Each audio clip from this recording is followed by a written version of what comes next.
Welcome back. Praise the Most High. We had like an hour break, eat some lunch, chill a little bit. And so now we're going to continue with part two of what we're studying. Or actually, this would be part three, I think, in Daniel chapter 8. So this will be our third study in Daniel chapter 8. We started last night. We did that. And then we started with basically the ram and the goat, and then the little horn that arose out of the four horns from the goat. And now we're talking about the little horn and the power of the little horn and what the little horn would do. And now at this point, we're going to be dealing with a very important prophecy, as if all of them are important, but one that stretches all the way to our day, of course, like all of them do, the 2,300 days. Now, let's go back to Daniel 8 where we were. And welcome back to all of you. Let's go back to Daniel 8 where we were. And we were talking about, the complication, the slight complication in the word taken away, and how in Daniel chapter 8, verse 11, the word taken away is different from other places in Daniel, like Daniel 11:31 or Daniel chapter 12, where the same word taken away is used with daily sacrifice. Here it's ra'am, which means to exalt, versus the other places it's suar, which means to remove. And so if just reading it, even somebody diligently study would look at daily sacrifice taken away and see the other two places and say, oh yeah, it's the same thing, but this is slightly different. This is showing the rise of the man-made religious power. And not only that, as we see in other places of Daniel, and of course in the prophecy that the Messiah talked about, this is the abomination that causes desolation, the abomination that causes ruin. This is the false man-made religion above all false man-made religions, as we see in Revelation chapter 13. Again, let's go back to Revelation 13 just to reiterate. Of course, we're going to go back to Revelation a whole lot because, again, we are the people of this book, the Bible. We're the people of this book, the Israelite people by blood. Yes, we are. And those other children that are not of the bloodline, that have been engrafted to us, with us, though they're not of our bloodline, through Messiah's sacrifice, are also Israelite children. And here we are in Revelation chapter 13, and the Bible shows us in Revelation chapter 13, and it's verse 1 and 2 and 3 again. And I stood upon the sand of the sea, again, the sea being represented again by peoples, nations, multitudes, and tongues of the Gentiles. And I stood upon the sand of the sea, and saw a beast rise up out of the sea, having 7 heads and 10 horns, and upon his horns 10 crowns, and upon his heads the name of blasphemy. Again, I like to point out that when you look at this same beast in Daniel, in Revelation chapter 12, and Revelation chapter 17, you don't see 10 horns with crowns on them. Only in chapter 13 do you see the 10 horns with crowns on them.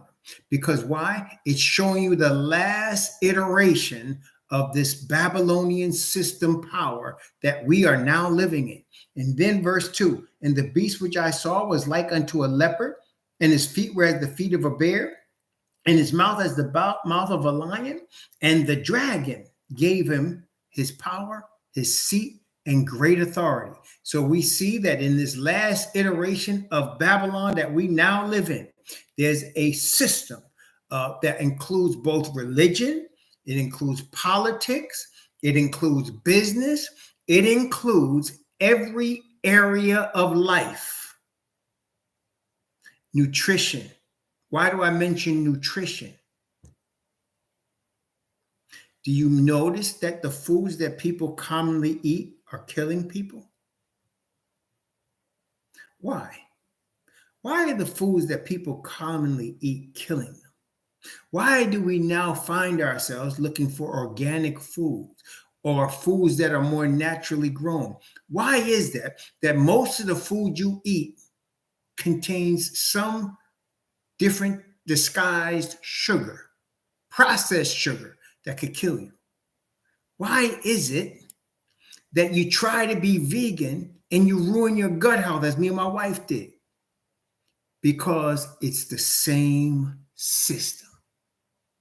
It's the same system. And the one thing the system cares about above all others, brethren, is domination and power. In business, this means more money. More money. In the religious world, it means worship. In the political world, it means power.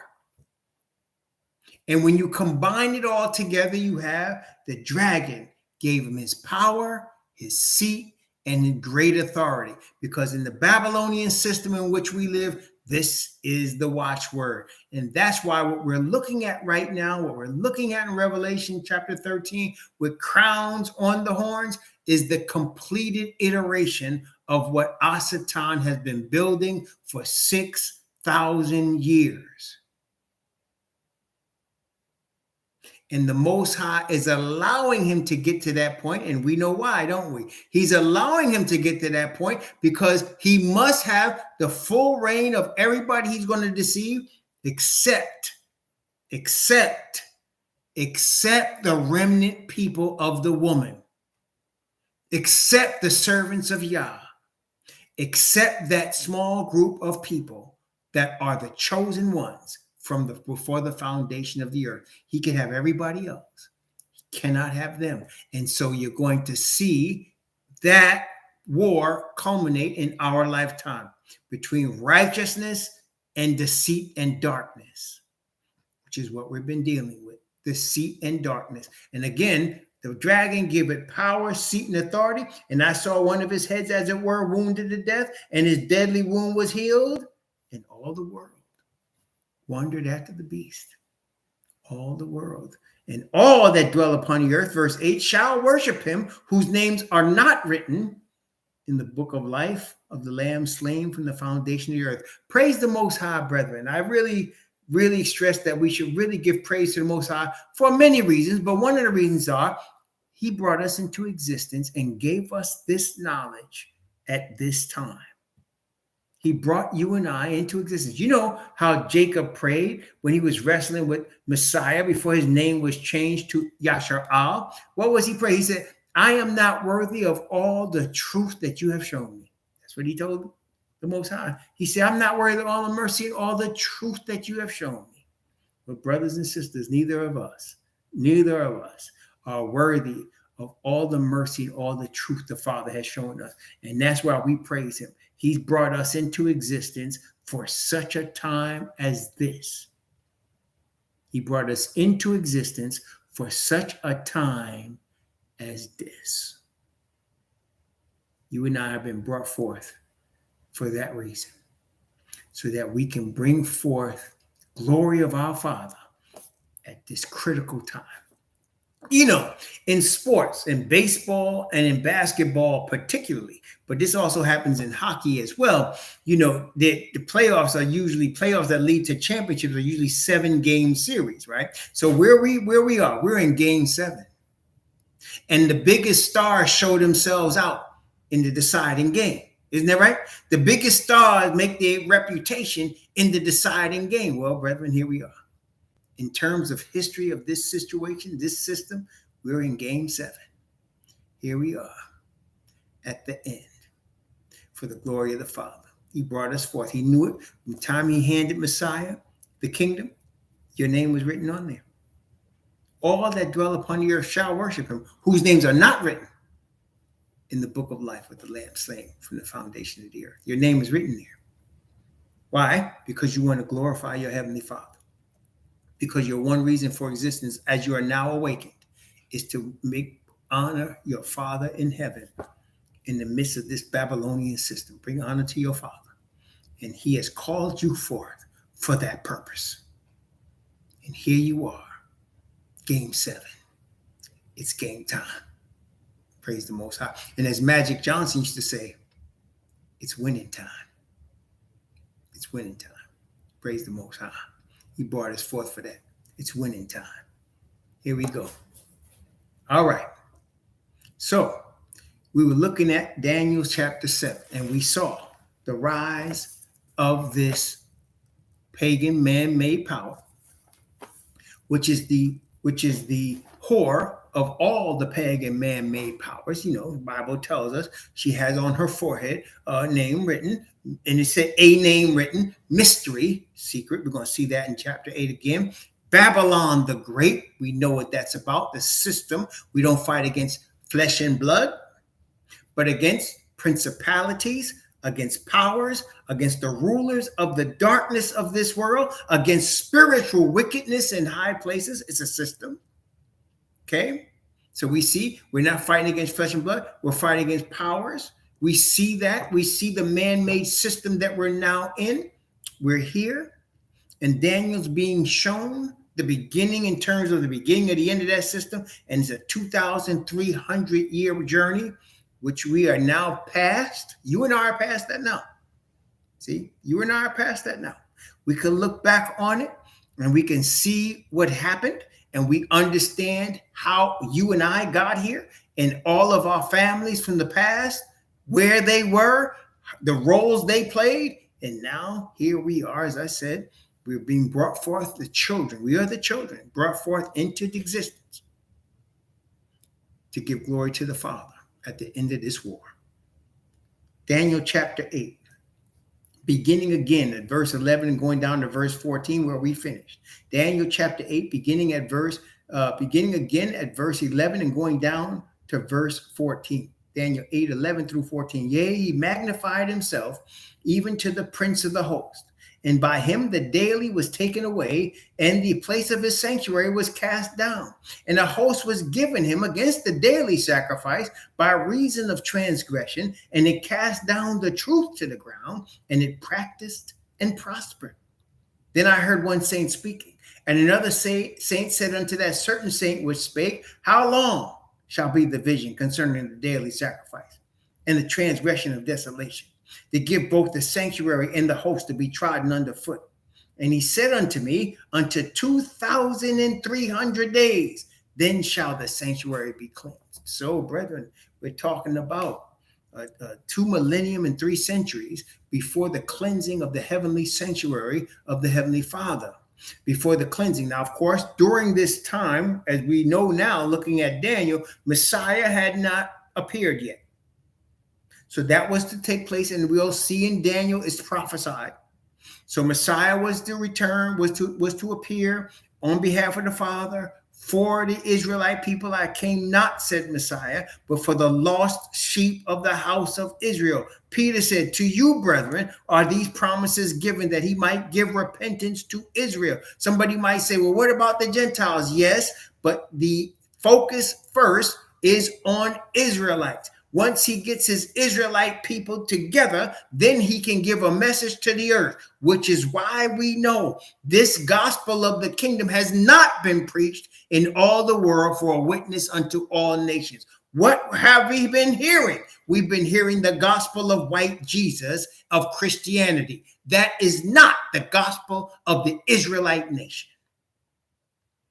The gospel of the Israelite nation is to show forth the Father Yah righteousness through the message of the Hebrew Messiah. That's what this is about.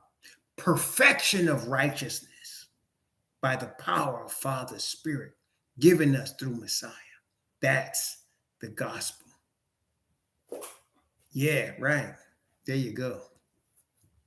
This is the gospel that has to be preached in all the world. And these, brethren, you've been called forth for that message. The message of the perfect righteousness, the spotless righteousness of the Father being shown forth in Messiah for us to receive, that we might be cleansed from all our sin, and that we might teach the Gentiles who Father Yah is. Praise the Most High. Verse 15 of Daniel. Chapter 8, verse 15. And it came to pass, when even I, Daniel, had seen the vision and sought for the meaning, then behold, there stood before me as the appearance of a man. Okay, stop. Let's stop right here. So Daniel is now, I was telling you the meaning, but Daniel didn't know at the time. I'm only telling you based on what was shown us after, right? So Daniel is seeing this ram. He's seeing this goat. He's seeing this little horn. He's seeing this 2,300 days. He's seeing this power of pagan power, man-made power coming and destroying the daily sacrifice. And he's being told 2,300 years. So now there appears, he said, he's wondering at the meaning. Verse 15, and I sought for the meaning. Then behold, there stood before me as the appearance of a man. So someone in the form is appearance. Somebody in the form of a man stand before him. The Bible will tell you sometimes you be entertaining angels and you don't know it. You think it's just a regular guy. Told you I saw one time. Came to me, knew all about me. I was surprised. This tall, like 7-8 foot black man. He was dark and he had dark glasses on, so I couldn't see his eyes, but he was tall. I was looking up at him and he telling me all about my family. Naming my wife and my children. I was like, whoa. You never know, brethren. So now Daniel is given one of these such ones to speak to him and explain to him what he was shown. Daniel chapter 8, verse 16. Now, listen to this very carefully now. Verse 16. Watch this. Daniel 8:16. Listen carefully. And I heard a man's voice between the banks of Ulai, which called and said, Gabriel, make this man to understand the vision. Now, wait a minute.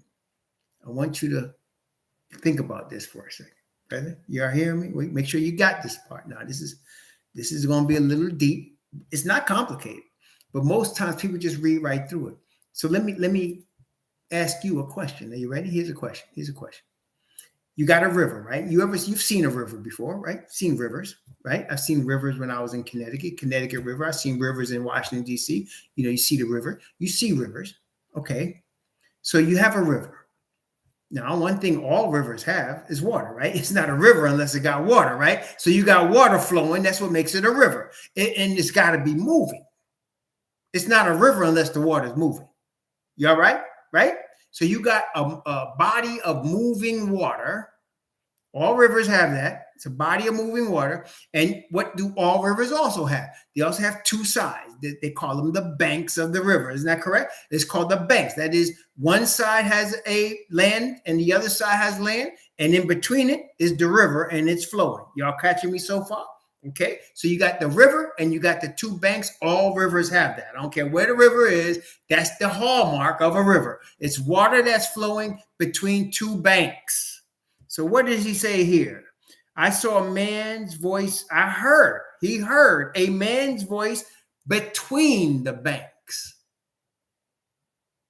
Where was that? So you see, so he sees a river, the Ulai, and he hears a man's voice between the banks. That means the man's voice that he heard came from on the water. Does that make sense? So somebody was standing on the water, and that voice that he heard standing on the water says, Gabriel, is like he's talking to the angel that stood before Daniel, the man that was in appearance of a man. He said, Gabriel, make this man understand the vision.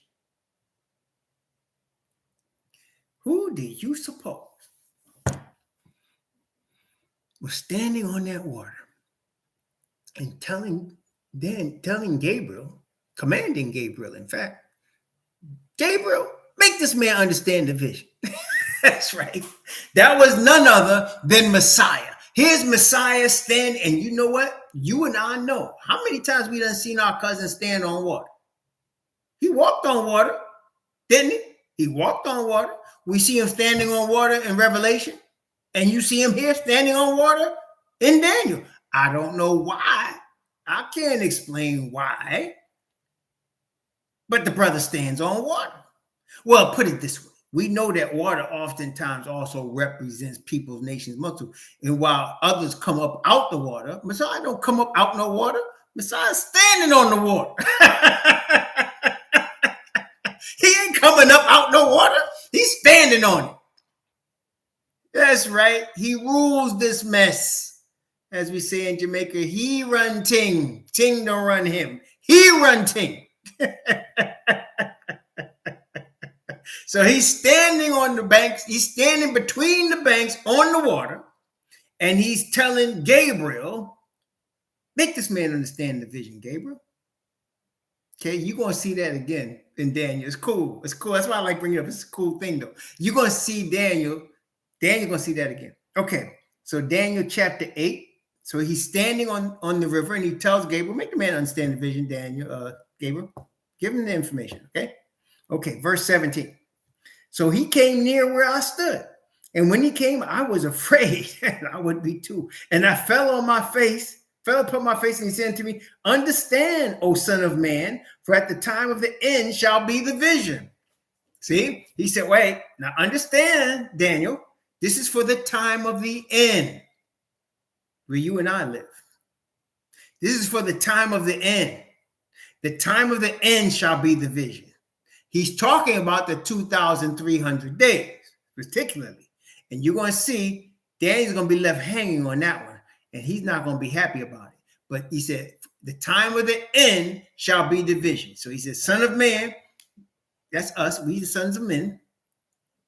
The time of the end shall be the vision. Okay, so now Gabriel is being commanded by the Messiah, make Daniel understand what he's seeing. And the first thing he says, son of man, understand this is for the time of the end. Okay, verse 18. Now, as he was speaking with me, I was in a deep sleep on my face toward the ground, but he touched me and set me upright. Do you remember? Y'all remember when the Messiah went to that mountain with Peter, James, and John? And Moses and Elijah was there. Do you remember their condition? Do you remember what they felt? Peter, they said they fell in a deep sleep. Remember that? They fell in a deep sleep. And Peter started talking. He said, well, it's good for us to be here. Let's make 3 tabernacles. And then they saw the cloud come over them. And then it's right, they were sleeping. They heard the cloud and the voice of the Father, and they bowed down and they looked up, and all they saw was Messiah. It was all gone, right? Yeah, their eyes were heavy. Same thing the night that Messiah was arrested. If you recall, they went to the Garden of Gethsemane, and then again, their eyes were sleepy. Remember that? They were sleepy, and it was like 3 o'clock in the morning, but they were sleepy. And Messiah said, couldn't you watch with me 1 hour? They was all sleepy because, see? So here, Daniel is seeing Messiah stand on this river. And he's sleepy. And remember John, when he saw Messiah, he said he fell down as one dead. And Messiah touched him and said, fear not, I'm the first and the last. See? So here, Messiah standing on the river, and Daniel is also falling down like one dead. And Gabriel touches him and sets him up. Gabriel said, all right, get up, come on, get up. Come on, brother, I got to talk to you. Get up. Okay, verse 19. And he said, behold, I will make thee know what shall be in the last end of the indignation, for the time appointed, the end shall be. So there's an appointment, as we said, right? Just as you and I have been predestined to be here. The Bible tells us we've been predestined to be here. There's an appointed time of the end. There's an appointed time when all of this stops, when it's all over. And everything in nature is working toward that time. There's an appointed time for the Messiah's return. There's an appointed time for the judgment that's going to take place. There's an appointed time for us to stand on the sea of glass. There's an appointed time for the 7 last plagues. It's all been predetermined. The only question is, which one of us are going to play what roles? Are we going to play the roles of the children of Israel? And if we are any of us going to be Judas? Or are we going to play the roles of the prophets, of the 144,000? Well, that's the only question. What role are you going to play? Well, you can tell what role you're going to play. Where is your heart? Only you and the Father know. Is your heart such that you want to glorify the Creator alone? You don't care about money and power and all that. You just want to glorify the Creator? Okay. But if you have something else in your heart, you're going to have some problems. That's why the Bible says, search me, O Yah, and know my heart. Try me and know my thoughts, and see if there be any wicked way in me, and lead me in the way everlasting. That's Psalm 139, 23 and 24. Search me, O Yah, and know my heart. Try me and know my thoughts, and see if there be any wicked way in me, and lead me in the way everlasting. That's going to determine what your destiny is going to be. Praise the Most High. Verse 19, actually verse 20. Okay, now he's explaining in detail each animal and what they mean. Here we are, Daniel chapter 8, verse 20. The ram which thou sawest having two horns are the kings of Media and Persia. So I wasn't guessing about that, right? I wasn't making stuff up. The ram that we saw in the beginning of this vision of Daniel chapter 8 are Medes and the Persians, right? One horn came up and the second horn came up after it, and it came up higher. So it was Medes first, then the Persians came after, and their horn was higher. The ram which thou sawest having two horns are the kings of Media and Persia. Again, this also confirms Babylon came first, then the Medes and the Persians. The head of gold was Babylon. The silver was the Medes and the Persians. The lion, the lion was Babylon, and then the bear was the Medes and the Persians. So it said, the ram which thou sawest having two horns are the kings of Media and Persia. Then came the goat, verse 21. And the rough goat is the king of Grecia, and the great horn that is between his eyes is the first king. Again, so now you had the kingdom of brass, Greece, the leopard with four heads, Greece, and here the goat, Greece. Okay, and the first horn, it tells you the first king of the kingdom of Greece, world empire of Greece that laid hands on the chosen ones, Alexander. You understand that? Okay, so far so good. So he's explaining to us clearly what the four kingdoms are. He already told King Nebuchadnezzar, you the head of gold. Then after you another one. Now Daniel's telling us that's Medes and Persians. Then another third kingdom, and here we tell you right here, it's Greece. Okay, verse 22. Now that being broken, whereas four stood up for it, four kingdoms shall stand up out of the nation, but not in his power. Stop. So we said about the four divisions that were the Greek Empire: Seleucus, Ptolemy, Cassandra, Seleucus, right? Four. And we saw Seleucus in the north. And we see that the little horn came out of the north. And it said,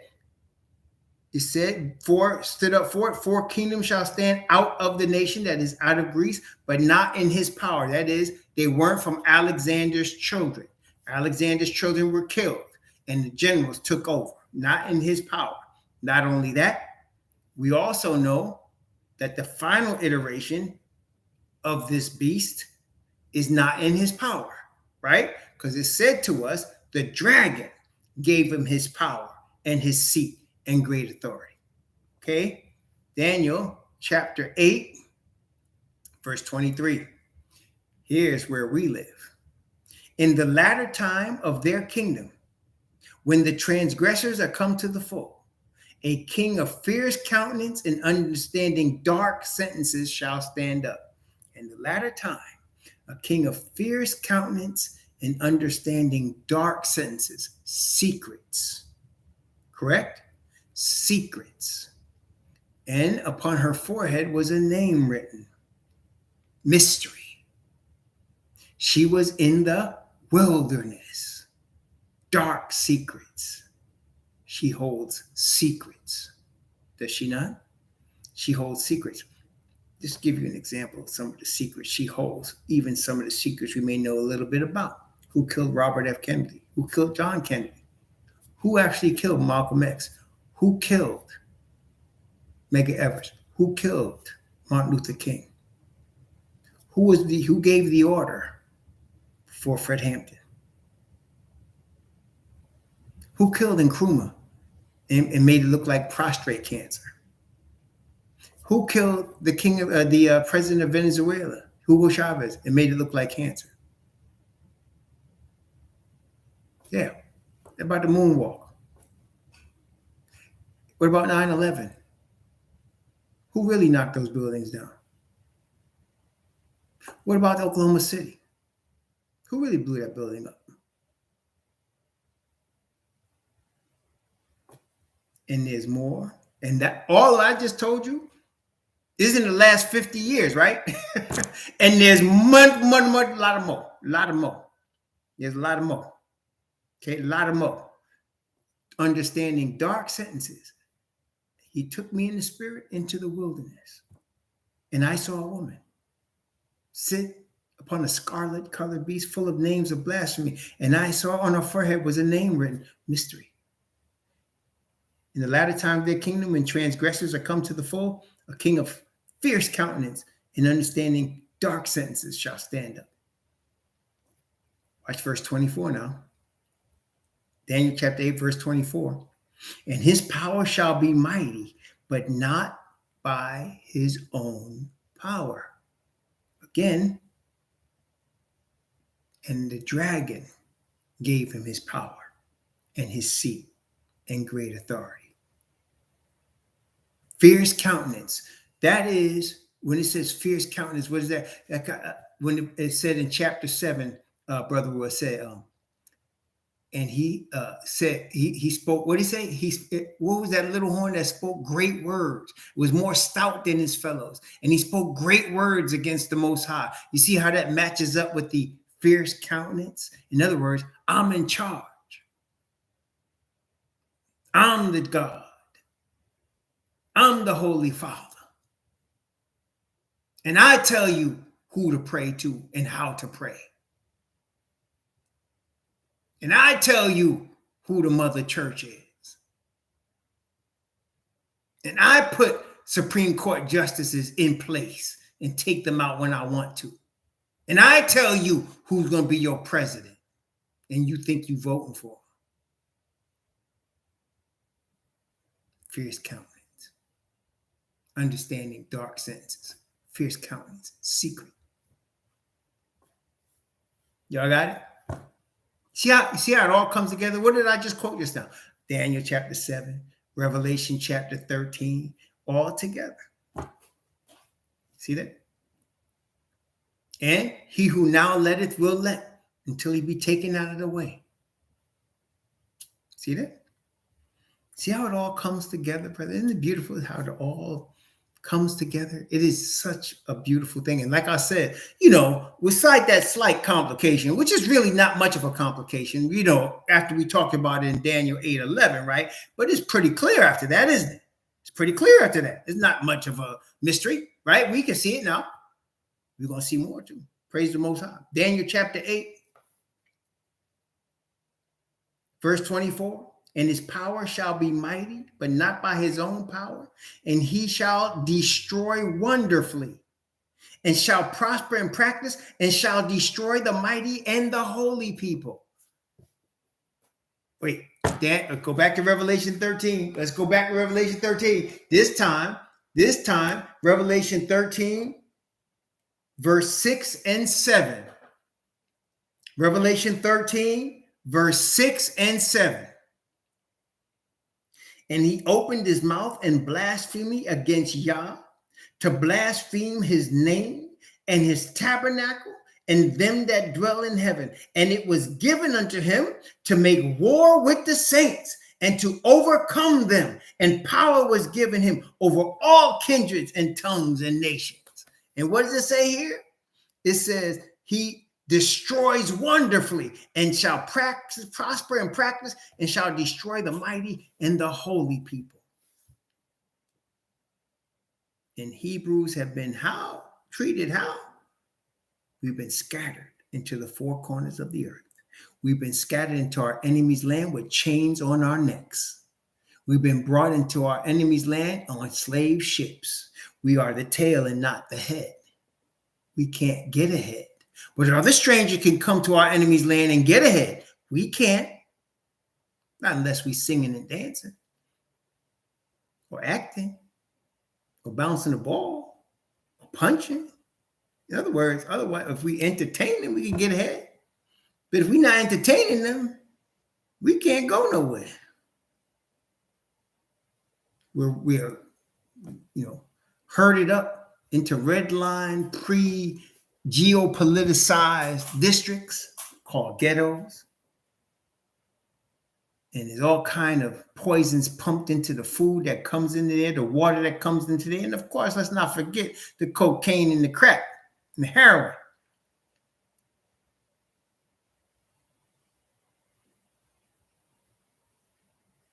Shall destroy the mighty and the holy people, shall destroy wonderfully. Not just we're talking about the Hebrews directly, but if you notice, I was just looking at maybe I should put it here. I don't have it written right now, but I should put it here. I was just looking at a video during the break about George H.W. Bush. Now, I've had other documentaries about him, but this is the newest one, and it kind of puts together a lot of the stuff that I already knew, but it's interesting how I put together. Maybe I'll put it in the description box, but it was saying how between 1990 and the 2001 and 2002, over 1 million Iraqis and Iraqi children were killed because of George Bush, because of lies being told to try to create war so that they can make money on war. Okay. So that they can make money on war. 1 million of Iraqi children. Children ain't fought nobody. See that? Destroy wonderfully. And you must understand who the United States is in prophecy. The Bible says in Revelation 13, it's the lamb-like beast that speaks like a dragon, and it exercises power on behalf of the other beast. Destroys wonderfully. Ask their cousins in Japan, Hiroshima and Nagasaki, what they're willing to do to make sure you stay in line, cousin. Ask Hiroshima and Nagasaki what they're willing to do, make sure you stay in line, cousin.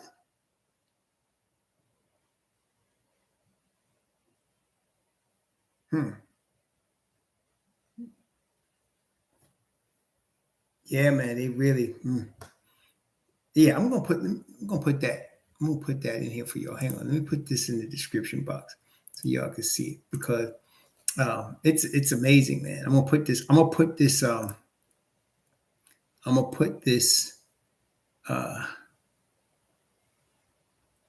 Let me hold on. Let me get it here.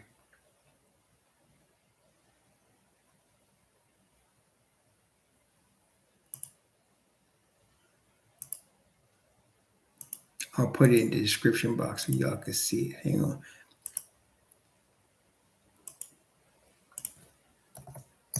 It's just gonna say Bush. Y'all know what it is. It's gonna say Bush. I just watched it today. But like I said, I've seen other stuff like this. I got other DVDs on this type of history, but this guy kind of puts a lot of it together in a very succinct manner. So it's only like 25, 30 minutes long, and you can get a good synopsis of all that has happened over the last like 35, 40 years plus, actually. So you can see that.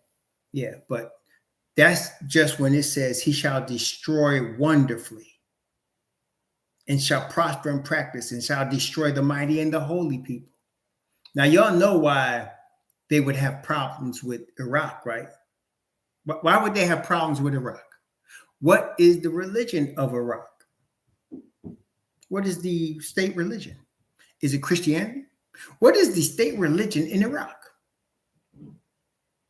What is it? And what does that religion have to do with Rome? And do they have any assets? That's right. And it goes back to the Ottoman Empire. Do they have any assets that maybe people might be interested in Iraq? Oh, yes, they might have a little bit of oil. Okay. Okay. Maybe. Yes, destroy wonderfully, brethren. Yes, this is no joke, man. All right. Daniel chapter 8. Now, watch verse 25. These last verses are so powerful and so telling that's why I'm just taking my time and hitting them. We're just going to go through chapter 8 today and then save chapter 9 for next time. But I want to make sure you're catching each of these points. Daniel 8:25. And through his policy, also he shall cause craft to prosper in his hand. Craft meaning deception. Deception. And the dragon deceiveth the whole world. And he deceiveth them on the earth by means of those miracles which he had power to do in the sight of the beast, saying to them that dwell on the earth that they should make an image to the beast. He deceiveth them. And the dragon gave him his power, seat, and authority. And they worship the dragon and they worship the beast. It says here, through craft. That is, his policy is deception. What that means, brethren, if you've ever been deceived in your life, at the moment you're being deceived, you don't know it. That's why it's deception, correct? At the moment Eve was deceived, she didn't know she was deceived until it was too late. You find out after you got taken, right? When you find out you got taken, if you knew before you was being taken, you wouldn't have been taken, but you got taken. How did you get taken? You was deceived. So the whole earth is being taken. And a lot of people aren't going to find out till after. That's right. The dragon is Asatan. That's exactly right. Angry Britches. Let's give Angry Britches some scripture for that. Angry Britches, Revelation chapter 12. Revelation chapter 12. Revelation chapter 12. Let's read verse 9. Revelation 12. Let's read verse 9. Let's read verse 9. Revelation chapter 12, verse 9. Okay, Revelation 12:9. And the great dragon was cast out, that old serpent called the devil and Asatan, which deceiveth the whole world. He was cast out into the earth, and his angels were cast out with him. That's Revelation chapter 12, verse 9. So the dragon is the serpent. In fact, serpent and dragon are the same. They're synonymous. So when you see serpent in the Garden of Eden, it's the dragon. And when you see dragon in Revelation, it's the serpent. Same thing. And that is Asatan. Okay, that is represented as Asatan. And just think of how many places we see dragons and serpents today. Is represented in healthcare, isn't it? It's represented in healthcare. And of course, in China, they celebrate the dragon. A lot of Bruce Lee's movies have the word dragon in it. Return of the Dragon. Enter the Dragon. Dragon whips his tail. They don't know what they're doing. They don't know what they're saying. They don't have no idea what they're saying. But the Bible does. Through his policy, he shall cause craft to prosper in his hand. That is, deception prospers. In Babylon, where we live, do y'all think you can believe what the media says? No, seriously. Do you think when the media is talking to you, are they saying the truth? When the media is giving you information, are they telling you the truth? Oh, so in other words, they're lying to you. So if the media is lying to you, then they're deceiving you, correct? That's what they're trying to do, isn't it? So when they're talking to you, they're lying to you, they're deceiving to you. And even movies, when we watch movies, there's messages being given to us. We don't realize it. Of course, when you're in the truth, you realize it. But when you're not in the truth, you don't realize what's the messages being given to us. Sometimes you can kill people. If somebody makes you angry, you can kill them like they do in the movies, especially young kids. Oh, you want to be really bad? Go get a gun. Go get a big gun. And you can kill everybody. That's what Arnold Schwarzenegger does, right? These subliminal messages. Oh, shoot, these two dudes are having sex on the screen, and they're both heroes in this movie. It must be okay. Oh, this man, he's unhappy with his wife, and he has sex with this other fine sister that they really like each other, only his wife is in the way. It's okay. Don't we see that in the movies? But most people don't recognize what's going on. They don't realize they're being taught. They're being taught, and they're given a message. Here's another one. Jesus is this really nice white guy with long hair and says we should love each other. Isn't that what Mel Gibson's movie? Isn't that what all these other movies that they show every Easter? He's this really nice white dude that's real soft and flowery and just, he looks almost effeminate, but he's real soft and flowery. And that's the Messiah. See how you're being programmed to think these things? And I saw one of the saddest things I've ever seen, brother. No, seriously. When I have this video too, I got to find it. One of the saddest things I've ever seen, they took little black girls in the 1950s or 60s. They took these little black girls and they took a white doll and they said this, and they took a black doll and they said, which one's the prettiest one? And they all pointed to the white doll. Which one is ugly? They pointed to the black doll.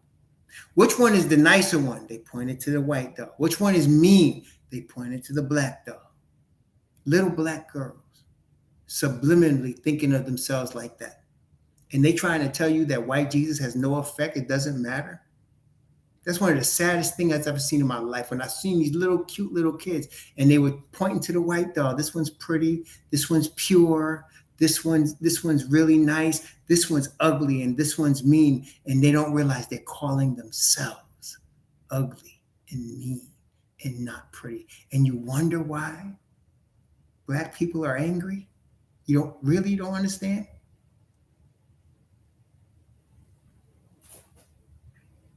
That was one of the saddest videos I think I've ever seen in my life. When I saw that, my heart broke. I couldn't believe that. I mean, I could believe it, but it was just watching it was hurting me, man. And I remember when I was a teenager, I was just as bad a little Negro as anybody else. But the girls I would mess with, I would purposely make sure they were the darkest ones.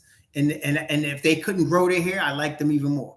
Because I was trying to show all of them people, these ain't no ugly people. Because they don't got clear, all white, stringy hair.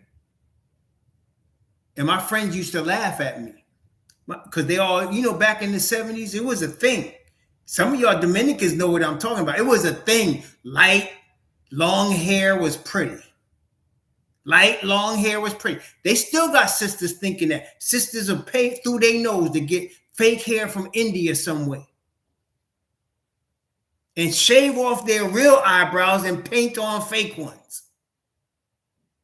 That's the truth.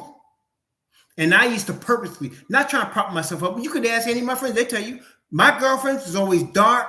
I wanted short hair. Why? Because I wanted to show all of these children of Yafet. My sisters are pretty.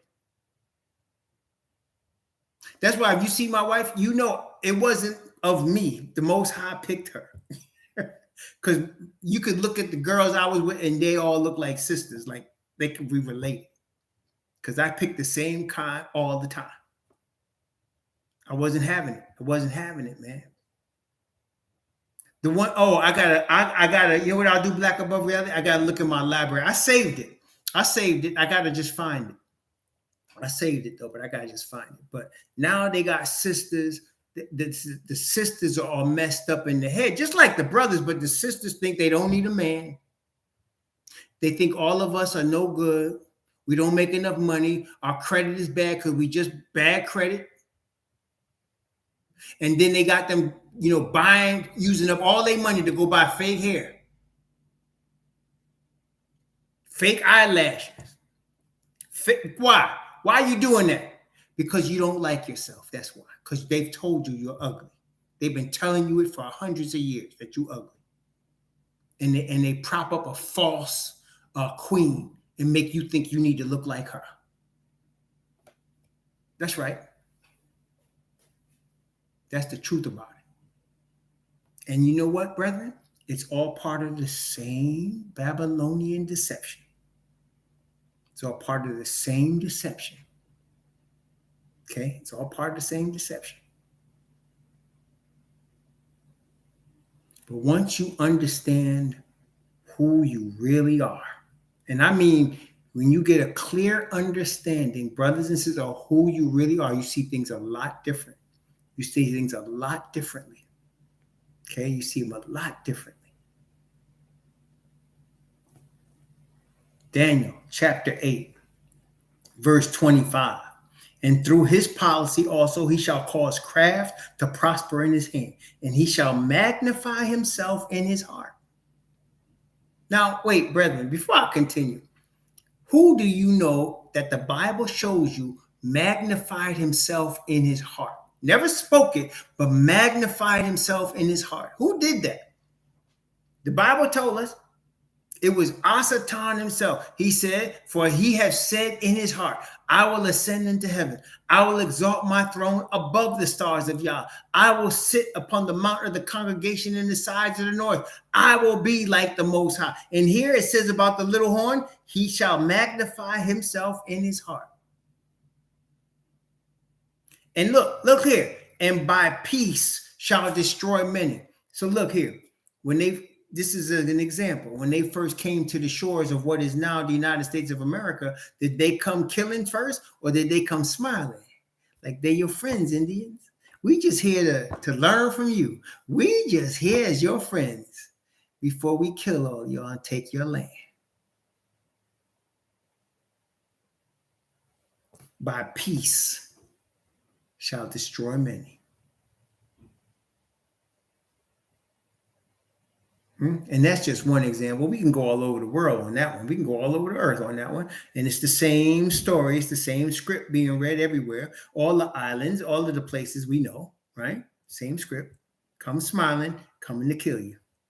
Come smiling, coming to take over. By peace shall destroy many. He shall also stand up against the prince of princes, which we know is Messiah.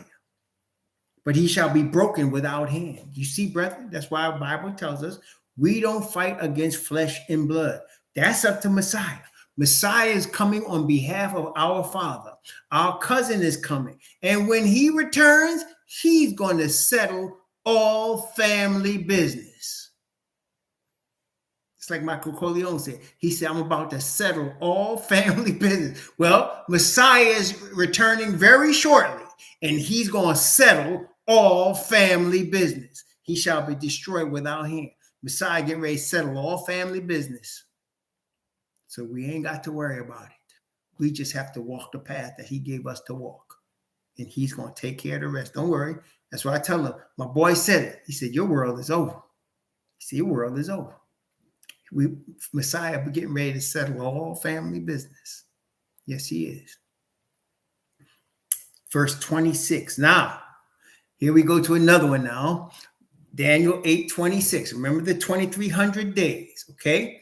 Here we are. Daniel 8:26. So he's being shown clearly the ram, the goat, the horns. He's being shown all that. But now we come to verse 26. Daniel 8:26. And the vision of the evening and the morning, which was told, is true. Wherefore, he tells Daniel, Gabriel's telling Daniel, shut thou up the vision, for it shall be for many days. So, when you look up the word 2300 days from Daniel 8:14, what you're going to find is the word days is the Hebrew word that means evenings and mornings. Why is that important? Because the Bible tells us the day starts in the evening. It doesn't start at sunrise. It doesn't start at midnight as the pagans teach us. No, days start at sunset, generally worldwide around 6 o'clock, even on the equator, 6 o'clock. Okay, that's when days begin. Evening at 6 o'clock. Okay. So it says when you see the word days, there's a couple of words in Hebrew for days. There's the word Hebrew for days that means sunlight days. That means the part of the day where you see the sun. Then there's evenings and mornings, which is a 24-hour period. This is the evenings and mornings one. This days. He said, so if I was going to translate it literally, he would say, and the vision, and in fact, he said it, the vision of the evening and morning, or the vision of the days is true.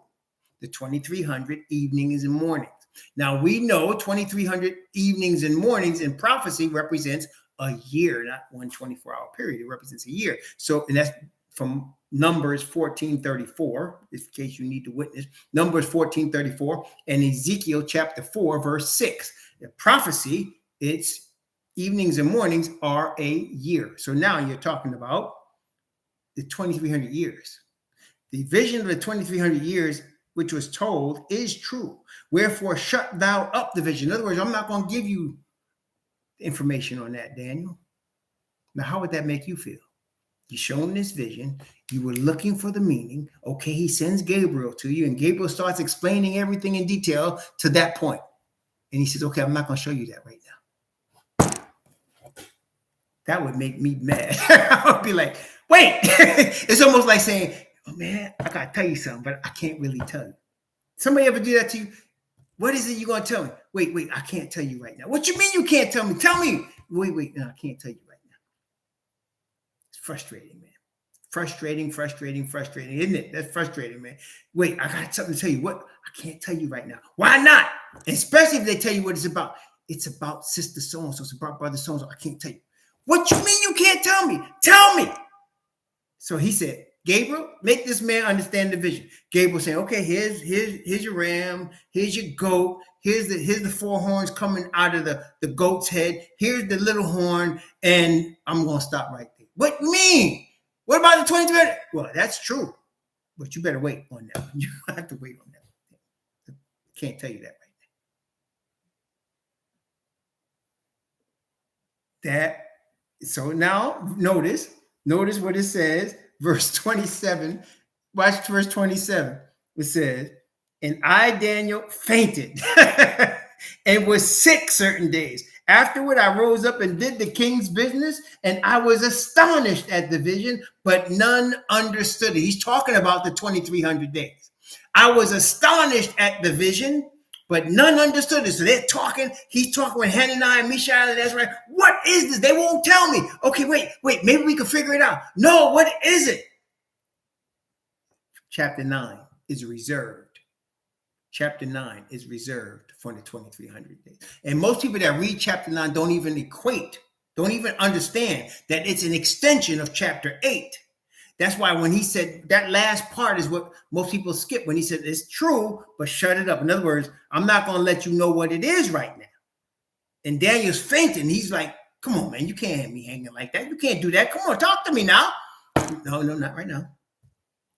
And Daniel wasn't told that until later, like the first year of Darius, the son of Ahasuerus of the Persian Empire. He wasn't even told during the whole Median what this was. It wasn't until later it was explained to him. And it was bothering him, as it would. So we're going to stop right here and come back to that. I don't want to do y'all wrong either, but I want, chapter 9, we got to break this down. There's so many misconceptions about chapter 9, but one of the big things I want you to understand is an extension of chapter 8. When you understand that, you start to understand it better, okay? Chapter 9 is simply an extension of chapter 8. Chapter 9, chapter 9 is Gabriel now explaining the 2300 days to Daniel. That's what chapter 9 is about. Most people don't recognize that. But that's what chapter 9 is about. It's Gabriel coming to explain to Daniel, number one, the 2300 years, and number two, where Israel is in the 2300 years. He's going to explain that to him also. Okay? But we will come back to that. In the Most High, bless you and keep you. May he cause his face to shine upon you and be gracious unto you. And may he lift up his countenance upon you and give you peace. Shalom, my brethren. Yeah, read ahead. Please read ahead. Read ahead. Do that. Praise the Most High.